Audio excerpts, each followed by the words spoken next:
అబ్బో ఇక్కడ కేజీ చీరలు కొంటే అర కేజీ చీరలు ఫ్రీ అంట. మంగళ్య షాపింగ్ మాల్ కేజీల్లో సేల్, టన్నుల్లో ఆనందం.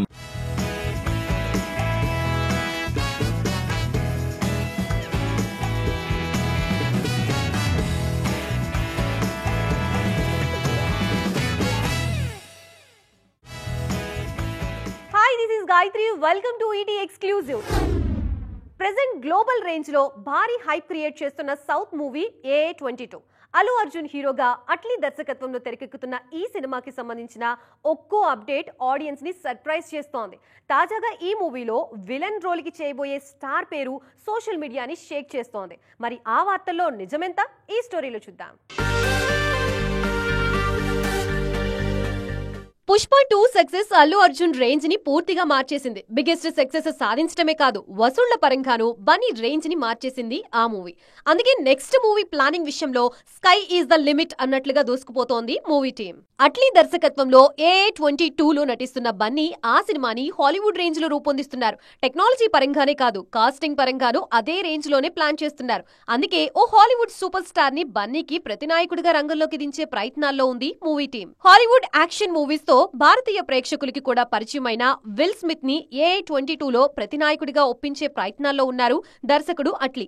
ఇప్పటికే విల్ స్మిత్ కి కథ కూడా వినిపించిన మేకర్స్ ఆయన గ్రీన్ సిగ్నల్ కోసం వెయిట్ చేస్తున్నారు. ప్రస్తుతానికి సస్పెన్స్ లో ఉన్న బన్నీ మూవీలో విల్ స్మిత్ విలన్ గా నటిస్తే మాత్రం అది సెన్సేషన్ కానుంది. అంతేకాదు will Smith entry global range లో AA22కి మేజర్ అడ్వాంటేజ్ అవుతుంది. అందుకే విల్ స్మిత్ ఓకే చెప్పాలని గట్టిగా కోరుకుంటోంది అల్లు ఆర్మీ. 2025 ఫస్ట్ హాఫ్ లో most popular Indian movies list release చేసింది IMDb. ఈ లిస్ట్ లో టాప్ 10 లో ఒక్క తెలుగు సినిమా కూడా స్థానం దక్కలేదు. ఇండియన్ సినిమాకి మనమే కేర్ ఆఫ్ గా మారుతున్న టైంలో IMDb రిలీజ్ చేసిన లిస్ట్ ఫ్యాన్స్ కి షాక్ ఇస్తోంది. అసలు ఈ పరిస్థితికి కారణం ఏంటి? 2025లో most popular movies list release చేసిన IMDb టాలీవుడ్ ఇండస్ట్రీకి వార్నింగ్ అలారం ఇచ్చింది. ఈ లిస్ట్ లో 6 హిందీ సినిమాలకు చోటు దక్కగా సౌత్ నుంచి 4 సినిమాలు మాత్రమే ఉన్నాయి. అందులో ఒక్క తెలుగు సినిమా కూడా లేదు. డ్రాగన్ లాంటి చిన్న సినిమా, జస్ట్ ఓకే అనిపించుకున్న Retro, flop movie Vidaa Muyarchi లాంటి సినిమాలకు ప్లేస్ దక్కినా టాలీవుడ్ నుంచి ఒక్క సినిమా కూడా లిస్ట్ లో కనిపించలేదు. ఈ పరిస్థితికి మన ఇండస్ట్రీనే కారణమంటున్నారు విశ్లేషకులు. 2025లో టాలీవుడ్ నుంచి డాకు మహారాజ్, సంక్రాంతికి వస్తున్నాం లాంటి బ్లాక్ బాస్టర్స్ వచ్చినా అవి నేషనల్ లెవెల్లో ఇంపాక్ట్ క్రియేట్ చేయలేదు. కోర్ట్, మ్యాడ్ స్క్వేర్ లాంటి మూవీస్ సూపర్ హిట్ అయినా అవి రీజనల్ మార్కెట్ కే పరిమితమయ్యాయి. అందుకే పాన్ ఇండియా రేంజ్ లో తెలుగు సినిమాల పేర్లు పెద్దగా ట్రెండ్ అవ్వలేదు. దీంతో IMDb రేటింగ్ లోనూ ఆ ఎఫెక్ట్ కనిపించింది. దీంతో ఇప్పటికైనా మన సినిమా మారాలన్న చర్చ మొదలైంది. వసూళ్ల పరంగా తెలుగు సినిమా రికార్డులు తిరగరాస్తున్నా పాపులారిటీ విషయంలో మాత్రం ఆ రేంజ్ కనిపించడం లేదు. తమిళ ఫ్లాప్ సినిమాలు కూడా పాపులర్ మూవీస్ లిస్ట్ లో కనిపించాయి. కానీ టాలీవుడ్ బ్లాక్ బాస్టర్స్ కూడా ఇందులో లేవు. ఈ రిపోర్ట్ చూశాక తెలుగు సినిమా అలర్ట్ అవ్వాల్సిన టైం వచ్చిందంటున్నారు విశ్లేషకులు. కొద్ది రోజులుగా స్టార్ హీరోయిన్ సమంత పేరు తెగ ట్రెండ్ అవుతోంది. అయితే ఈసారి టాపిక్ శామ్ సినిమాల గురించి కాదు, ఆమె పర్సనల్ లైఫ్ గురించి. ప్రెజెంట్ సింగిల్ స్టేటస్ లో ఉన్న శామ్ త్వరలో పెళ్లి చేసుకోబోతున్నారన్న న్యూస్ ఇప్పుడు ఫిలిం సర్కిల్స్ లో హాట్ టాపిక్ అవుతోంది. ఎందుకు అనుకుంటున్నారా? అయితే ఈ స్టోరీ చూడండి. కొద్ది రోజులుగా సమంత ఎక్కడ కనిపించినా దర్శకుడు రాజ్ నెడమోరు కూడా ఆమె పక్కనే ఉంటున్నారు. ముఖ్యంగా సమంత నిర్మాతగా మారి శుభం సినిమా తెరకెక్కించడం మొదలుపెట్టిన తర్వాత ఇద్దరూ రెగ్యులర్ గా కెమెరాల కంటపడుతున్నారు. తాజాగా అమెరికా వెకేషన్ లో ఉన్న శామ్, రాజ్ ఫోటోలు సోషల్ మీడియాలో వైరల్ గా మారాయి. దీంతో ఈ ఇద్దరి మధ్య సంథింగ్ నడుస్తుందన్న న్యూస్ సోషల్ మీడియాలో చక్కర్లు కొడుతోంది. ఈ వార్తలపై శామ్, రాజ్ స్పందించకపోవడంతో నిజమేనేమోనన్న కన్క్లూజన్ కు వచ్చేస్తున్నారు ఫ్యాన్స్. సమంత కీలక పాత్రలో నటించిన the family man 2, Citadel series లకు one of the director Raj. Subham సినిమా నిర్మాణం విషయంలో సమంతకు ఆయన సపోర్టుగా నిలబడ్డారు. ఆ తర్వాత ప్రమోషన్స్ లోనూ ఆమెతోనే కలిసి ఉన్నారు. ఆ పరిచయమే ఇప్పుడు ప్రేమగా మారిందన్నది ఆన్లైన్ ఆడియన్స్ చేస్తున్న కామెంట్. ఈ సమయంలో రాజ్ భార్య శామాలి చేస్తున్న పోస్టులు సోషల్ మీడియాలో మరింత వైరల్ అవుతున్నాయి. లేటెస్ట్ ఫోటోస్ వైరల్ అయిన తర్వాత మన చర్యలతో ఇతరులను బాధించొద్దు అన్నదే అన్ని మతాల సారాంశమంటూ కామెంట్ చేశారు. ఈ పోస్ట్ రిలేషన్షిప్ వార్తలకు మరింత బలాన్నిచ్చింది. ఇది రాజ్ సమంత రిలేషన్ గురించి అని ఫిక్స్ అవుతున్నారు నెటిజన్స్. మరి ఇప్పటికైనా శామ్ సైడ్ నుంచి క్లారిటీ వస్తుందేమో చూడాలి. రియల్ లైఫ్ క్యారెక్టర్స్ ని, రియల్ ఇన్సిడెంట్స్ ని టచ్ చేస్తే ఏ సినిమా అయినా వివాదాల్లో చిక్కుకోవడం అన్నది కామన్ అయిపోయింది. ప్రజెంట్ హరిహర వీరమల్లు విషయంలోనూ ఇలాంటి వివాదాలే తెర మీదకి వచ్చాయి. అయితే ఇష్యూ మరింత ముదరక ముందే అందరి అనుమానాలకి చెక్ పెట్టేసింది యూనిట్.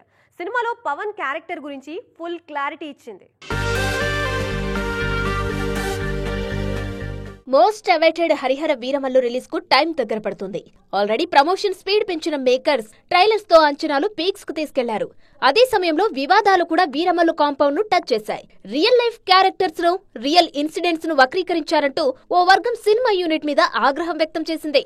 సాధారణంగా సినిమాల విషయంలో వివాదం మొదలైతే అంత తొందరగా ఓ కొలిక్కి రాదు. కానీ వీరమల్లు విషయంలో కాంట్రవర్సీని చాలా పర్ఫెక్ట్ గా హ్యాండిల్ చేసింది యూనిట్. ఈ సినిమాలో కొన్ని రియల్ లైఫ్ క్యారెక్టర్స్, ఇన్సిడెంట్స్ ఉన్నా సినిమా అంతా ఫిక్షనలే అని క్లారిటీ ఇచ్చింది. పవన్ క్యారెక్టర్ విషయంలోనూ మరింత క్లారిటీ ఇచ్చారు మేకర్స్. ఈ మూవీలో పవన్ క్యారెక్టర్ పూర్తిగా ఫిక్షనల్ అంటూ కన్ఫర్మ్ చేశారు. శివకేశవుల అంశంతో ధర్మ సంస్థాపనకు అవతరించిన వీరుడిగా పవన్ క్యారెక్టర్ ఉంటుందన్నారు. అందుకే హరిహర వీరమల్లు అనే టైటిల్ ను ఫిక్స్ చేసినట్టుగా చెప్పారు. క్రిష్ జ్యోతి కృష్ణ దర్శకత్వంలో తెరకెక్కిన హరిహర వీరమల్లు జూలై 24న ప్రేక్షకుల ముందుకు రానుంది. నిధి అగర్వాల్ పవన్ కు జోడీగా నటిస్తున్నారు. బాలీవుడ్ సెన్సేషన్ బాబీ డియోల్ విలన్ గా కనిపించబోతున్నారు. పవన్ నటించిన తొలి పాన్ ఇండియా సినిమా కావడంతో హరిహర వీరమల్లు ఇండస్ట్రీ రికార్డులను తిరగరాస్తుందంటున్నారు ఫ్యాన్స్. ప్రెజెంట్ గ్లోబల్ రేంజ్ లో బజ్ క్రియేట్ చేస్తున్న ఇండియన్ సినిమాల్లో ఫస్ట్ ప్లేస్ లో ఉంది రామాయణ. దాదాపు 1500 కోట్ల బడ్జెట్ తో 2 భాగాలుగా తెరకెక్కుతున్న ఈ సినిమా ఫస్ట్ టీజర్ తోనే సెన్సేషన్ గా మారింది. రిలీజ్ కి ముందే మేకర్స్ కి 1000 కోట్ల లాభాలు తెచ్చిపెట్టింది. ఎలా అనుకుంటున్నారా? అయితే watch the story. Ranbir Kapoor రాముడిగా, సాయి పల్లవి సీత పాత్రలో నటిస్తున్న లేటెస్ట్ మూవీ రామాయణ.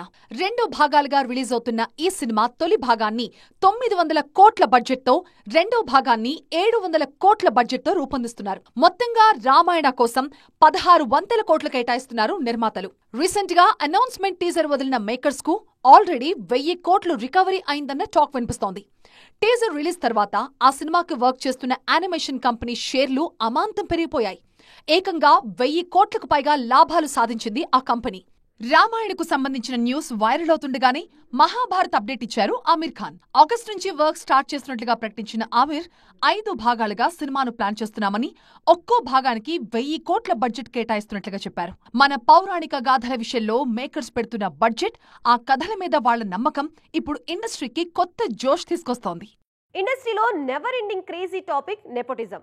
బ్యాక్గ్రౌండ్ ఉన్న హీరోలకి అడ్వాంటేజ్ ఉంటుందని బయట హీరోలు, అలాంటిదేం లేదు, టాలెంట్ ఉంటేనే నిలబడతారు అని నెపో కిడ్స్.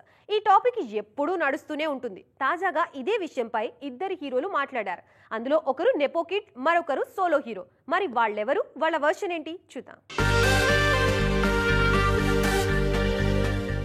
నెపోటిజం అనేది చాలా పెద్ద టాపిక్.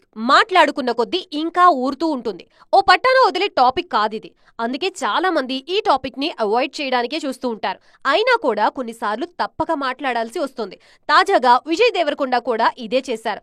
బ్యాక్గ్రౌండ్ లేని హీరోలకి కొన్ని కష్టాలు తప్పవన్నారు రౌడీ బాయ్. వింటున్నారుగా విజయ్ కామెంట్స్. బ్యాక్గ్రౌండ్ లేని హీరోలకి ఈ కథ మాకు నచ్చలేదు అని దర్శకులకి నేరుగా చెప్పేంత ధైర్యం ఉండదని చెప్పారు విజయ్. అదే వెనకాల అండ ఉంటే వాళ్ల తరపున ఇంకెవరో వచ్చి ఈ కథ నచ్చలేదు, ఇంకొన్ని రోజులు వర్క్ చేయండి అని చెప్పే ధైర్యం ఉంటుందంటున్నారు విజయ్. కింగ్డమ్ ప్రమోషనల్ ఇంటర్వ్యూలో ఈ కామెంట్స్ చేశారు రౌడీ. విజయ్ మాట్లాడిన కొన్ని గంటల్లోనే మంచు మనోజ్ సైతం నెపోటిజం గురించి ఆసక్తికరమైన కామెంట్స్ చేశారు. ఓబామా అయ్యోరామా ఈవెంట్ కి వచ్చిన ఈయన నెపోకిడ్ అయినంత మాత్రాన ప్రేక్షకులు చూడరని, టాలెంట్ ఉంటేనే చూస్తారన్నారు. ఓ నెపోకిడ్ గా తనకి అది బాగా తెలుసన్నారు మనోజ్. ఎంట్రీ ఈజీ అవుతుందేమో గానీ సక్సెస్ అవ్వాలంటే బ్యాక్గ్రౌండ్ పనికిరాదన్నారు మనోజ్. గతంలో నాని సైతం నెపోటిజం పై మాట్లాడారు. చూస్తే ఆడియన్స్ కూడా దీన్ని ఎంకరేజ్ చేస్తున్నారన్నారాయన. ఈ పదాన్ని కేవలం సినిమాల్లోనే ఎందుకు వాడతారు? తండ్రిని చూసి కొడుకు కూడా హీరో అయితే తప్పేంటి? నచ్చకపోతే నెపోకిడ్ అయినా జనమే నో చెప్తారన్నారు నాని. మొత్తానికి నెపోటిజం పై ఒక్కో హీరోకి ఒక్కో వర్షన్ ఉంది. ఇది ఈ రోజు ఈటీ ఎక్స్క్లూజివ్. మరిన్ని ఇంట్రెస్టింగ్ స్టోరీస్ తో మరో ఎపిసోడ్ లో మళ్ళీ కలుద్దాం. అప్పటి వరకు చూస్తూనే ఉండండి టీవీ9.